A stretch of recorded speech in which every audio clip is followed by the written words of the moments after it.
Hi, my name is Dick Kuchen. I'm here in Newport Beach with Happening Now with Hammer. Hey guys, welcome back. We've got a fun day today. I'm sure, especially all you athletes out there and non-athletes, you probably had that coach, that beloved coach, that coach that really helped you. How about you, Adam? Did you have one of those? I did. I think my soccer coach when I was 8 was instrumental in letting me know what not to do and what sports to not pursue. He called me Pockets because I didn't have the right shorts for soccer, and I would stroll around looking at dandelions with my hands in my pockets. So, shout out to the Peninsula Athletic Association for letting me know to try surfing instead. Hey, and I really want to thank you guys for giving my cousin a water boy position, man. It's cold. And that's what I call high-quality H2O. That's awesome. I really appreciate it. Today, Kuch, how you doing? I'm doing great. It's fun to be here. Hey, we've got a coach that has coached at Notre Dame, Yale, Cal. I mean, you name it, one of the greatest coaches ever. And I'll tell you something. Just like Adam said, there's a lot of young men, and now older men, that have a lot of respect for this guy and learned a lot from this guy. So, Kuch, tell us a little about yourself. Well, it's kind of an interesting story, I think, and I hope your audience finds it interesting as well. I'm sure they will. In that, I was a basketball player in college and had a very, very good career, and then had the opportunity to be selected to go to the St. Louis Hawks rookie camp. Let me ask you a question, though, Coach. You something that's really exciting to Adam and I'm sure our audience. You went to Europe before you did that, didn't you? No, actually, the general manager of the St. Louis Hawks was a guy by the name of Marty Blake that most people in athletics would be familiar with. And after I was released from the Hawks, which was, there was only 12 NBA teams at the time, about 12 of us joined a team called the Gulf All-Stars, and we toured Western and Eastern Europe. Well, let me back up on that a little bit. Adam, can you believe that? There was only 12 NBA teams. What's today? 24, 30? No, probably in the 30s someplace. In the 30s, and there was only 12. So what is that, 144 players? Or, how many men around the globe got to play in the NBA back then? You had to scrap for those positions for sure. They scrap nowadays, but back then, Kuch. Well, kudos. It's interesting because the players that I had, even during my coaching career, a lot of times you'll hear people come up and they'll go, and I had great names and great college players, but maybe one or two guys were kind of at the end of the bench and collecting their salaries, and they were really good players. And people would go, well, I'm not sure how good that guy is, but believe me, anybody on an NBA team that you're watching, I don't care where he's sitting, if he's sitting on the bench, out on the floor, he's a great basketball player. It's just such a narrow band of terrific players. I think that has to be understood from all levels of skill and observation as even an audience member, because there Absolutely. is nothing more embarrassing than being a couch athlete and sitting with 2 Budweisers down the throat saying you can catch a touchdown better than that fucking wide receiver. So I think that's always a good thing to keep in mind. Wait a minute. I do very well on the couch, okay? Come on.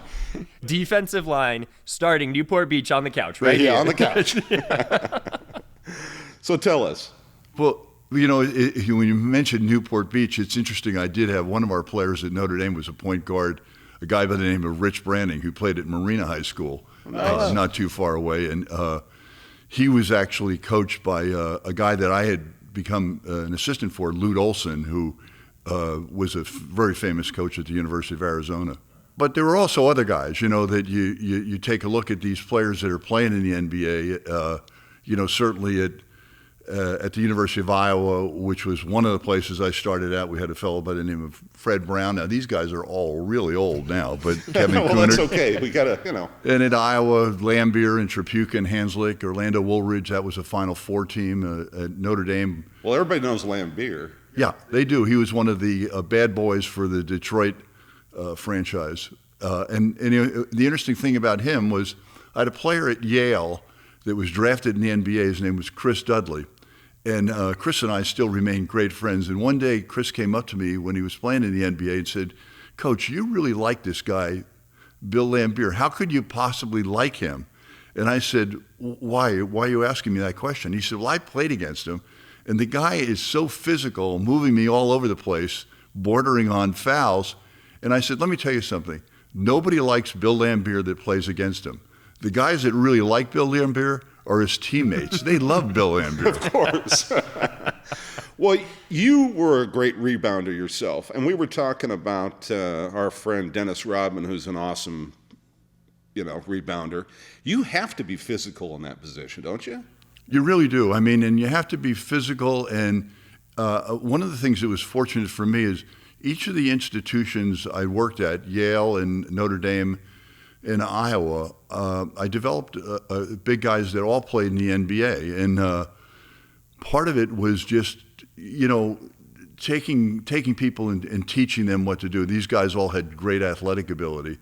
But, and I'm sure Rodman would tell you the same thing, he probably knows where a basketball is going as soon as a player shoots the basketball. Stay on target. We're too close. Stay on target. I called it. They have that innate, innate deal to get in the right place at the right time, and then the ability to move people out of the way without getting a foul called. That's crazy. The thing I'm really interested about, and this has got to be a hard transition. I heard Deion Sanders talk about this, from a player to a coach, and that's a really difficult thing to do for most people. It is, and I think a lot of guys have not been successful, but then there are a lot of people that have. The coach of the Warriors right now, a fellow by the name of Steve Kerr, was a great player at the University of Arizona, and he got into the NBA, but he fit a role, and those guys might be a little bit different than the guys that were the superstars that have tried to go and coach a basketball team. So a lot of times there's different paths. It's always been interesting to me, the paths that people take in coaching are so different. Some coach in high school, some coach at junior college, then they move up the ranks to college, and then and many get into the pros. How did you stumble into this deal? Well, it's kind of an interesting story. I was doing something that I didn't like that well in sales after I came back from Europe and playing in Europe. And I was playing in the Midwestern League, and there was an owner of a art school in Pittsburgh, and he said, hey, wouldn't you rather coach a team? And so I said, okay, look, I'm going to give this a run, and so I coached the Art Institute of Pittsburgh. This would only prove that all people have to start someplace. Wait a minute, let's back up. The Art Institute of Pittsburgh. So you're teaching painting? Come on, what is that? You wouldn't think so, but it was really a blast. And you know what? The other thing that happened is it got me hooked. It Well, you were showed already me hooked. I was hooked, but on the playing side of it, not the passion of coaching and teaching kids. And that team went on. There's a league called the Little College teams all over the United States. That team went on. They only lost one game, and they lost in the finals to a team down in Tennessee.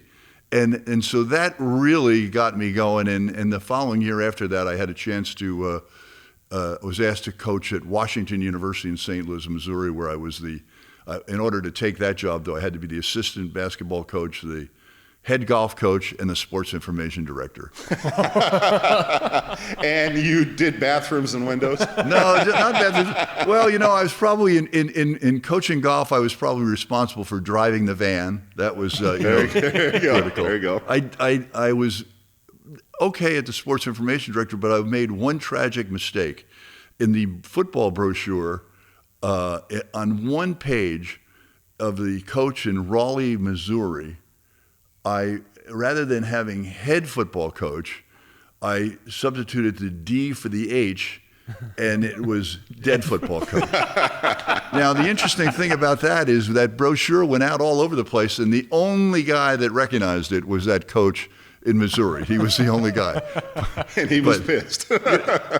Computers weren't around that time, so Right. nobody picked up the mistake, believe it or not. They didn't have a copy editor that was checking your... No, they didn't. But I was only at Washington U in St. Louis for 1 year. It's a great school, and then I had the opportunity. The assistant coach, the head coach, was leaving.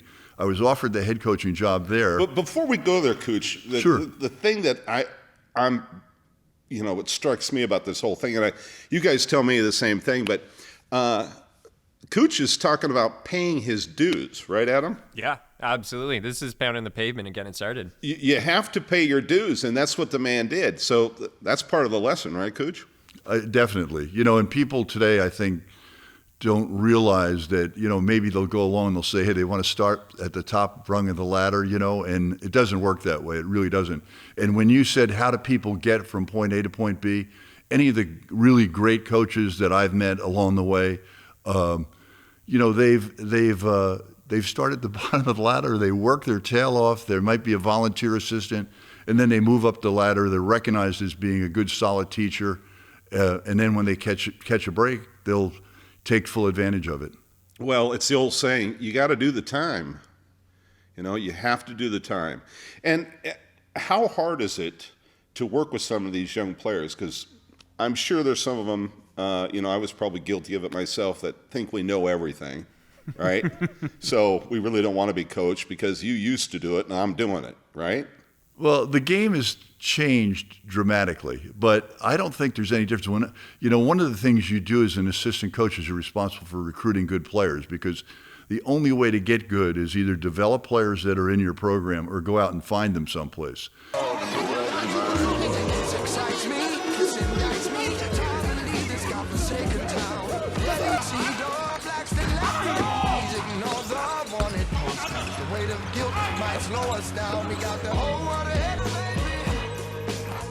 So I sat in a lot of living rooms of a lot of players and sat down with their parents. And one thing that I learned pretty quickly is most young guys that are really good high school players really think they're going to play in the NBA. They don't realize how tough it is to get to that position. And I think the guys that are willing to be taught and learn and get better have a really good chance of reaching their goal. That's a good segue. Hey, Joe Rogan, call me. I need to learn how to do this, all right? Always learning, That's right? great. But so what was your favorite, give me your favorite A story in your career, the one that comes to your mind? Well, if anybody had watched the Joe Montana deal just done on Peacock recently, I wound up in the cutting room floor with a lot of stuff that I did. But one of the stories was that when I was at Notre Dame, Joe Montana was third on the depth chart in football, and I was the assistant basketball coach, and one of our players had gotten hurt. And I thought I had seen Joe play in high school. He was a tremendous high school basketball player in Monongahela at a school called Ringler High School. And so I thought it would be a good idea to ask Joe if he'd like to come out for basketball. And Awesome. when I asked Coach Devine that question, and I really didn't clear it with Digger prior to asking that question, Joe thought it was a great idea. I thought it was a great idea. Dan Devine didn't think it was such a great idea. Did you get yourself into hot water? A lot of hot water. But, Joe was third on the depth chart. He'd be a good example of somebody that just, was passionate about what he did and just kept pursuing it, because it wasn't until the Purdue game during the Notre Dame football season that two players in front of him on the depth chart got hurt, and he got an opportunity to play and then took full advantage of his opportunity. And I've remained friends with Joe. We talk occasionally at different events that we attend together. And he was good enough one time to sign a football for me and said, Joe Montana, I should have played basketball for you. But I'm afraid that had he played basketball for us, he would have wound up with, in a beer league in Monongahela as opposed to wearing 5 Super Bowl rings, which Right. might not have been the best thing in the world. Or on the cutting room floor? as they Yeah, say. right. But you know what? I would really recommend that show to a lot of people. It's called Joe Montana Cool Under Pressure, and it's about a 6-series program. It's really fun. Well, I definitely fell in love with Joe back in the day. I mean, he was the man, the myth, the legend. He's a better person than he was a football player, believe it or not. Wow. He's just a great guy. Does a tremendous amount of work in the community. still in the Bay Area. But, you know, there are so many stories, Hammer, you know, just like anybody's profession, as you go from school to school, place to place, you're taking teams over to Europe, you're working with young kids. There's always crazy things that happen, you know, and you're dealing with them and then kind of moving on.